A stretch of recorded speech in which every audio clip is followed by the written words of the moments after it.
안녕하십니까. 암호화폐 시장 깡패 리포트 39번째 시간입니다. 오늘도 여러분과 함께 비트코인 동향에 대해서 먼저 살펴보도록 하겠습니다. 여전히 비트코인 동향은 여러분 살펴보듯이 1년 거래 그래프입니다. 1월부터 현재까지 이 추세를 보시면은 피크 타임의 절반 수준에 와 있는 횡보 구간이라고 제가 거의 뭐 한 달째, 두 달째 지금은 말씀을 드리고 있는데 이 자체를 횡보 구간일 수밖에 없는 것이 거래량을 동반하지 않는 상승 하락이 계속 이어지기 때문에 말씀드리는 겁니다. 그러면 여기서 중요한 것은 어쨌든 비트코인이라는 것이 개인 거래에 의한 상승과 하락, 개인 거래로 인해서 이루어진 시장이라고 주장들을 하는데, 그럼에도 불구하고 기관 투자와 같은, 그러니까 큰 손이죠. 큰 손의 움직임을 여러분들과 함께 살펴보지 않을 수밖에 없습니다. 개인의 힘이라는 것은 어떤 그 합의, 그러니까 컨센서스가 형성됐을 때 개인의 힘이 작용하는 거지, 컨센서스가 이루어지지 않은 상태에서 다 각자 뭐 나는 이런 생각, 난 저런 생각, 나는 이런 분석, 다른 사람은 저런 분석을 하는 상황에서 개인의 역량이라는 것은 거의 불가능한 겁니다. 큰 손 내지는 기관 물량. 근데 이제 기관 물량이 아직 그 비트코인 시장을 움직이지 못하고 있다고 하는 것은 굉장히 큰 단점입니다.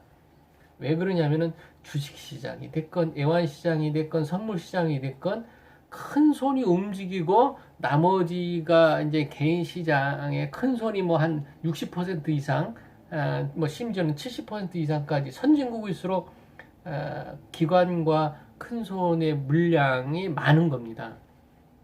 그 물량을 움직이는 사람들에 따라서 큰 트렌드가 움직여지고 나머지 잔물결을 개인 투자자들에 의해서 움직여야 되는데, 이 비트코인 시장은 아직도 좀 불행하게도 시장의 안정성 확보가 안 됐고 신뢰성 확보가 아직 안 되는 처지이기 때문에 개인 투자자, 그러니까 개인 투자자 중에서도 아주 작전 세력의 시세 조정이 가능한 물량만 있으면은 언제든지 조작이 가능한 시장, 그러니까 조작에 의해서 움직일 수 있는 시장이 됐기 때문에 인정을 아직 인정이라고 보다는 신뢰를 못 얻는 이런 상황이 온 겁니다. 그런데 여기에 따라서 이제 그 큰 기업, 대기업, 그러니까 큰 손이 그러면 어느 정도 개입하는 시장이 됐느냐 이렇게 따지면은 중국 시장을 중국에서의 큰 손도를 많이 얘기를 합니다. 물론 거기는 비트코인 채굴 업체 같은 것이 발전돼 있기 때문에 중국하고 일본이 많은데, 중국은 정부 주도로 블록체인을 적극 육성하고 있는 실정이죠. 그러니까 이제 보도에 따르면은 22개 블록체인 산업 단지가 중국 내에 있다는 보도도 나오고 있습니다. 특히 인민은행 같은 경우는 블록체인화 시켜가지고 인민폐와 연동하는 코인까지 발행할 스테이블 코인이라고 하죠. 그러니까 인민폐 연계 블록체인 뭐 아니면 이더리움 코인 뭐 이런 식의 물량도 발행할 예정으로 돼 있어서 기관들의 움직임이 시장의 안정성을 확보하지 않을까, 이러한 기대감이 높아진 겁니다. 제가 이 말씀을 왜 드리는 거냐면은 아직도 기관 큰 손의 거래량이 없기 때문에, 그러니까 횡보 구간이라고 그랬죠. 그런데 만약에 기관들이 뛰어든다는 건 뭐냐면은 뭐 국제 자금 세탁 방지 뭐 위원회의 그 가이드라인, 기구의 가이드라인을 맞춰가지고 인정을 받는다든지, 아니면은 예를 들어서 비트코인 선물 거래 상품인 뭐 ETF 같은 경우 이런 것이 뭐 시카고 선물거래소라든지 아니면 뉴욕 증권거래소 같은 데서에 상장돼서 어떤 펀드 상품으로, 그러니까 비트코인 연계 펀드 상품이죠. 우리가 지금 뭐 DLF라고 하는 건 우리나라도 뭐였지만 애환에 의한 애환 금리 애환 금리 등에 의한 펀드 상품이었던 것입니다. 근데 비트코인의 펀드 상품이 지금 ETF가 언젠가는 곧 된다고 하는 사람들이 많은 이유가 뭐냐면은 충분히 이 비트코인으로서는 안정적인 상품으로 자리 잡았다고 하는 주장을 펴는 것 때문에 그러는 거죠. 그런데 이제 그 지금 선물 거래소라든지 시카고 선물 거래소 같은 경우 뉴욕 증권거래위원회 같은 데서 이거를 계속 퇴짜를 넣는 ETF 블록체인 ETF를 퇴짜로 넣는 이유가 시세 조작을, 아까 말씀드린 대로 시세 조작, 한두 명에 의한, 한두 사람에 의해서 시세 조작이 가능하다 이거예요. 애환이라든지 주식이라든지 선물 그 외의 것은 한두 사람, 어느 기관 뭐 몇 명이 작당해서 시세 조작이 되지 않는데, 지금 우리의 그 비트코인 가격 변동을 보면은 이상하게 우리가 제가 몇 번 언급한 바 있습니다만 새벽 4시를 전후해 가지고 시세 조작성 가격 변동이 막 이루어진다든지 이런 일이 벌어지니까 인정을 못 받고, 또 하나 국제 자금 세탁 방지 기구의 인정을 아직도 못 받은 겁니다. 그래가지고 이 큰 기관 투자가들이 예를 들어서 골드만삭스라든지 어떤 거대한 유태인 자금이 들어올 때는 어떠한 안정성과 신뢰성이 확보된 상태에서 기관 투자가들이 들어오는 겁니다. 그래서 그 작업을 페이스북에 리브라가 해줄 것으로 전 세계 이 암호화폐 마니아들은 투자를 하고 싶어 했는데 그게 안 됐던 겁니다.